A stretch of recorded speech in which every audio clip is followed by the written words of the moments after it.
Seperti yang kita ketahui, jika ingin memiliki kendaraan bis di Indonesia harus membeli sasisnya terlebih dahulu baru membuatkan bodinya di karoseri. Nah, sekarang kami ingin membahas kira-kira ada tipe sasis bis apa saja yang beredar di pasar bis Indonesia. Karena pilihannya tidak hanya sekedar sasis mesin depan atau mesin belakang saja. Dan bagi orang awam masih ada juga yang bertanya-tanya kenapa sasis ada yang pendek. Serta kenapa sasis pendek saat dipasangkan bodi menjadi lebih panjang?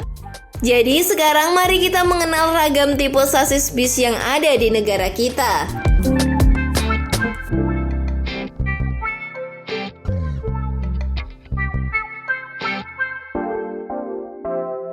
Bis yang kita naiki di Indonesia tidak seperti mobil konvensional yang hanya sekedar bodi yang dapat berjalan saja.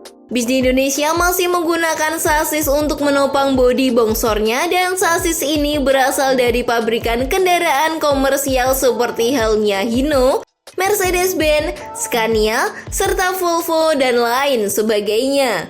Sasis bis yang ditawarkan tentu sudah satu paket dengan mesin, transmisi, gardan roda, kemudi, serta komponen elektronik lainnya untuk memastikan bis tersebut melaju di jalan. Kalau secara dimensi, sasis bis pilihannya ada 3, yakni mikrobis sekelas Elf maupun Center, lalu medium bis seperti Hino B150 atau Mercy 917. Serta terakhir ada sasis bis besar yang saat ini diisi oleh produk dari Hino, Mercy, Scania, dan juga Volvo. Kalau secara posisi dari dapur pacunya, sasis bis dibedakan menjadi 2 model, yakni sasis mesin belakang seperti yang digunakan oleh kebanyakan bis-bis malam. Serta ada juga sasis bermesin depan layaknya Mercy OF1623 dan juga Hino AK240. Selain itu, rata-rata sasis untuk bis medium maupun mikrobis juga posisi mesinnya berada di depan seperti ini. Namun, kalau dibedakan berdasarkan tipe dari konstruksi sasisnya masih dibedakan lagi menjadi 2 model, yakni sasis leather frame dan yang kedua ada model sasis space frame alias modular. Sekarang kita bahas tipe detail mengenai 2 tipe sasis ini.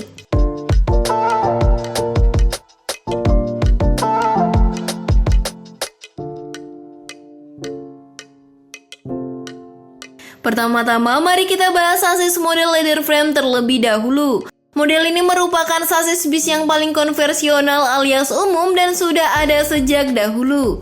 Dari nama tipe sasisnya saja kita sudah tahu seperti apa bentuknya. Karena leather frame jika diartikan ke bahasa Indonesia maka memiliki arti sasis tangga. Karena bentuk dari sasisnya yang menyerupai tangga.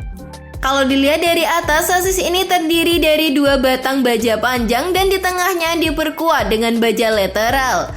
Konstruksi ini menjamin kekuatan dan rigiditas yang baik sehingga cocok diaplikasikan dengan bahan yang berat.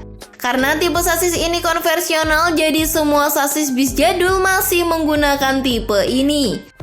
Saat ini pimpinan pasar sasis tipe ini di Indonesia adalah Hino dengan produknya Hino AK240 dan juga Hino RK280. Sedangkan dari pabrikan Mercedes-Benz ada sasis Mercy OF1623 dan juga OH1626S yang belum lama ini diperkenalkan. Selain sasis bis besar, sasis untuk bis medium maupun mikrobis pun semua menggunakan tipe sasis leather frame seperti ini.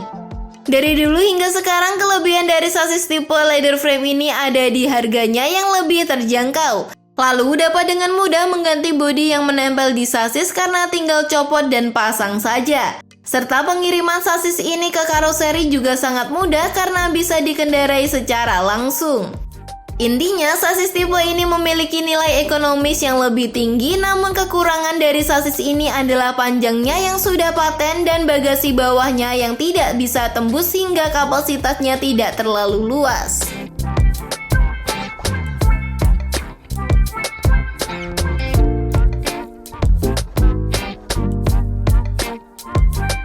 Lalu kedua ada tipe sasis yang banyak digunakan untuk bis premium saat ini, yakni sasis model space frame atau modular. Modular artinya sasis yang terdiri dari beberapa modul atau part. Dan sasis inilah yang dimensinya pendek jika belum dipasangkan bodi. Sasis yang baru dibeli dari pihak ATPM masih berbentuk pendek seperti ini. Jadi ketika dikirimkan ke karoseri, prosesnya harus digendong oleh truk trailer, bukannya dikendarai secara langsung. Baru ketika di karoseri, sasis ini akan dipotong dan dipanjangkan, kemudian disambung dengan besi tambahan yang pastinya harus sesuai dengan rekomendasi pihak ATPM-nya. Dan saat ini pabrikan yang menjual sasis tipe space frame di Indonesia adalah Mercedes-Benz dengan OH1626L dan juga O500 RSD 2445, lalu Scania dengan keseluruhan produk K-series-nya. Ada pula Hino dengan sasis RM280 serta Volvo dengan B11R dan B8R-nya. Sasis tipe ini pun tentu ada kelebihan dan kekurangannya. Kelebihan pertama, sasis ini adalah lebih fleksibel untuk dikembangkan panjangnya sesuai kebutuhan dan regulasi. Lalu karena tidak ada besi sasis yang melintang dari roda depan hingga roda belakang, membuat bagasi bisnya menjadi tembus dan lebih luas. Meski begitu, kekurangannya juga terbilang lumayan banyak untuk pihak PO yang menggunakan sasis tipe ini. Pertama adalah biaya tambahan yang lumayan banyak karena sasis jenis ini tidak bisa dikendarai dari ATPM ke karoseri dan harus diangkut menggunakan trailer. Pastinya ada biaya tambahan untuk menyewa trailer yang kabarnya tarifnya sekitar 10 juta lebih. Lalu saat memotong bagian tengah dan memanjangkan sasis dengan besi tambahan, biayanya sekitar 25 juta.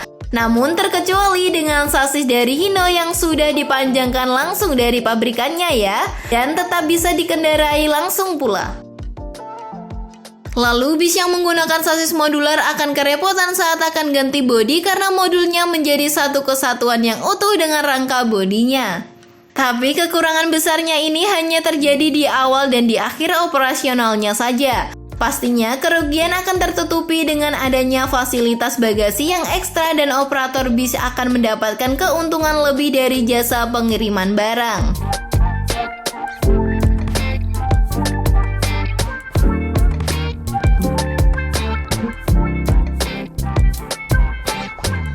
Selain kedua tipe sasis tadi, ada juga bis dengan tipe menorok atau tanpa sasis. Jadi rangka bodinya lah yang berperan sebagai sasisnya. Alhasil, part-part seperti mesin, transmisi, suspensi, garda depan, dan belakang akan dipasangkan langsung ke konstruksi bodinya. Kelebihan bis tipe ini adalah rigiditas yang sangat baik karena tidak menggunakan sasis. Dan Indonesia sendiri setahu kami baru Adiputro yang membuat bis tipe ini untuk penggunaan apron bandara dan juga bodi legendaris mereka yakni Neoplan. Jika ada lagi bis menorok di Indonesia, kasih informasinya di kolom komentar ya. Lalu jika seandainya kalian buka perusahaan otobis, kira-kira armada kalian ingin menggunakan sasis tipe apa ya? Coba tulis pendapat kalian di kolom komentar.